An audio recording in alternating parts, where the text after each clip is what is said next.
আরে বস বস বস, আর উঠে দাঁড়াতে হবে না, আর বস তো। তুমি নরম ফুলের গান। বস সবাই, উঠে দাঁড়াতে হবে না। Roll number 11, 12, 13, 14, 14। এই 14টা কে রে? কালকেও স্কুলে আসেনি।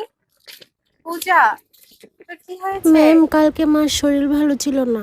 ঠিক আছে, আমি তোর কালকের প্রেজেন্টটা দিয়ে দিচ্ছি, কাউকে কিন্তু বলবি না। ভাতের ভাব তুমি অভিমানের চুপ। ম্যাম, আপনাকে খুব সুন্দর লাগছে হ্যাঁ, আজকে। তোমাদেরকেও খুব মিষ্টি লাগছে, তোমরা সবাই খুব মিষ্টি। আচ্ছা চলো, অনেক কিছু হয়েছে, এখন পড়া বের করো। এর আগের দিনে কিন্তু পড়া ছিল, সবাই শিখেছো তো? না ম্যাম। না ম্যাম। এ কেমন কথা? আচ্ছা ঠিক আছে, তাহলে তোমরা চুপ করে থাকো, আর পড়া আজকে হবে না। তুমি নরম ফুলের গান। এই কি রে, তোর মন খারাপ কেন? ম্যাম, টিফিন আনিনি। সেই কথা, কিচ্ছু হবে না, তুই টিফিন আওয়ারে আমার স্টাফ রুমে গিয়ে আমার টিফিনটা নিয়ে খেয়ে নিস। আমার ছায়া